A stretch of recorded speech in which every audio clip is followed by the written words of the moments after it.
Today's stop loss cluster update for the QuasiDB service for the 22nd of February. We'll start with the pound USD because a lot of people are getting a bit screwed by it, as I can see on this ratio. And we had the big news that came out in Parliament today, and it looks like we're going back to old ways at about April time, and we'll definitely be back to normality by June in the UK. So that's like fundamentally bullish, but really I think we probably overdid it a little bit on this run.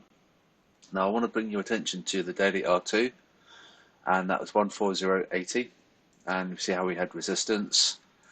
And before I talk about the stop loss clusters, I just want to bring your attention to that, the R2, and this with gold. Alright, so that's interesting. So we both had resistance at the R2, and then that brings me to the euro pound. And if we get a price action above 86.45, which looks like they were 86.44 now, we can potentially break this trend line, and then we can rally. And it should be quite a nice trade because your stop loss will be down here, and that will really just be about a 15 pip stop. And the reason for this is using the FX multimeter. Look at your moving average trend on the lower time frames. This indicates reversal. Alright, so yeah, we're breaking MS2. We're right on it now. So technically we're good, sentimentally not so good, fundamentally not so good, but technically we're okay. And I think we probably overdid it, like I say, and as we can see, some resistance here. So we are very bullish on pound, but perhaps just for like intraday perspective, we're done. We overdid it a bit, and yeah. So that's just a little tip there. So long euro pound trade setup. So let me just go to talk about S&P if I can find it. There we go. And today's your MR2 3954. It did come into play, and it held quite a good resistance.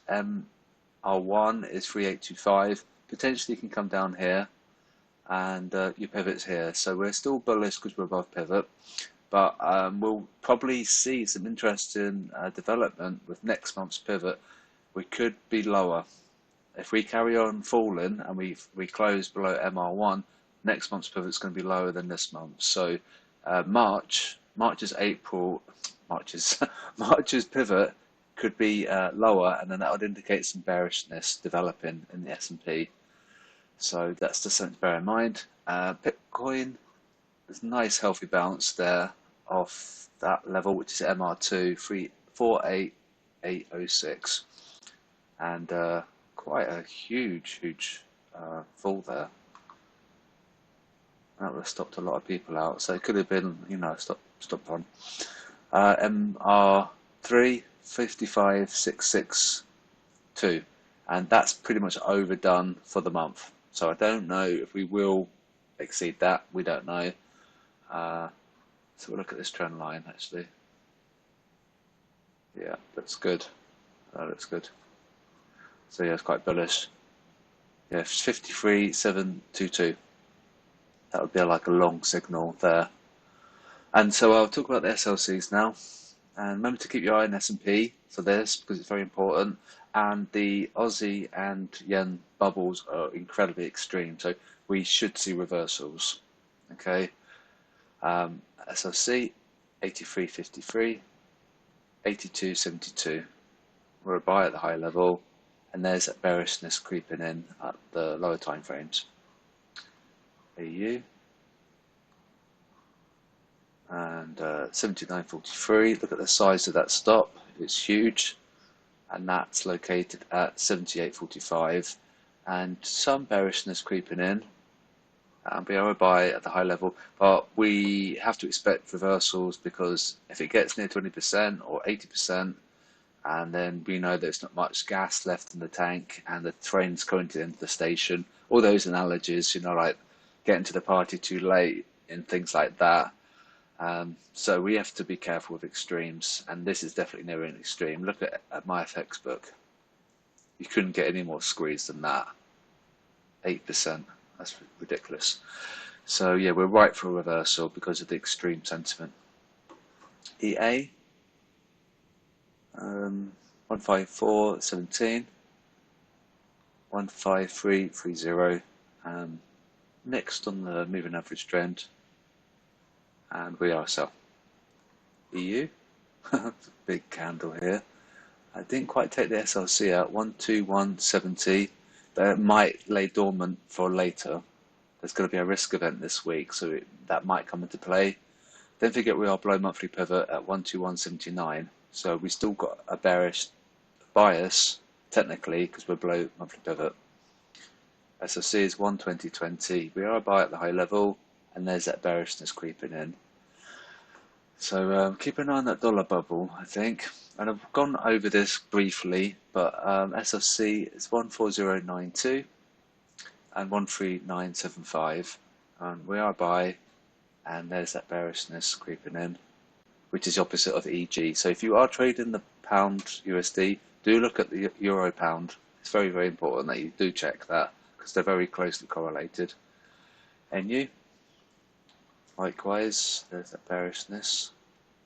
73.55, 72.68, we're a buy, and technically we could be creeping into some more decline. There's your MR1 at 72.99, and I was thinking about selling this below monthly pivot. I didn't take it. It's probably a good job I didn't. I mean, I would have moved my stop ahead of break even like I normally do, and it would have been a risk-free trade, but I would have got out at minimum loss. If you don't move your stop ahead of the break even, then you can get caught. There was your entry at monthly pivot, and it's 141 pips, so you could have been out of pocket had you not put an insurance policy. Admittedly, it was actually a buy sentimentally, so there's that, I suppose. Euro yen, moving a bit. Quite wide stops, 128.50, 127.28. That's the large of the two, and we are a buy. Choppy, very choppy on this moving average. It doesn't know what it wants to do. It's looking at the euro USD, I think. So yeah, tricky. Pound yen. This one is large of the two, 148.30 and 147.49. We are a buy at the high level, very sideways, a bit choppy. We would like this to fall, and that will help the euro pound long idea. And even if we get stopped out on the euro pound, it's 15 pips, so it's manageable. Dollar yen, which is interesting. Must have been some support there, or maybe a daily pivot or something like that. We are set at the high level, and we are a buy, but we're quite bullish in the small time frames. 105.30, 104.33. I'm just going to see why we had this bullish candle. Just bear with me.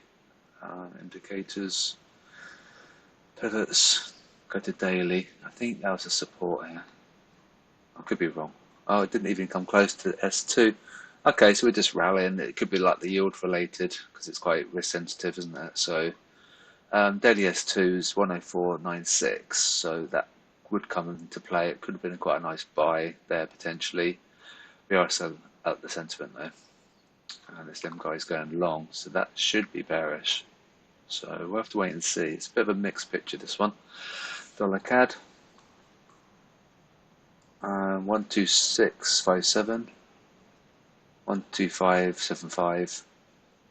There's that bullishness, and we are sell on the sentiment, and it's sideways really.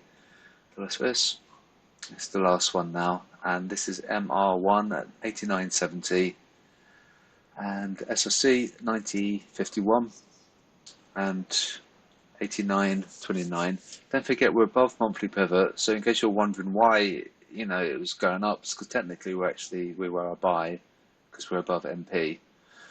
So sentimentally we were a sell. We have been for ages and ages and ages, but technically we were okay to buy dips because of the monthly pivot. So there, for example. So see how we go with the euro pound.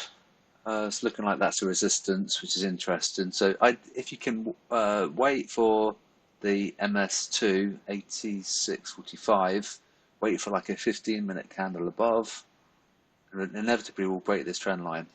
As you can see, we respected it a few times, and then once we get above that level, it'll be a nice buy. Entering now, you might just want to wait for MS2. It's not that far away. Get out now at 3 pip loss and wait till a price comes above, and that's what I would do. So yeah, I'll wrap up now. I'm going to be busy tomorrow morning. I've got stuff to do, so I'll be around if you've got questions, but I've got some errands to run and stuff. So, and I'll speak to you guys in the afternoon. Have a good evening, and I'll speak to you later.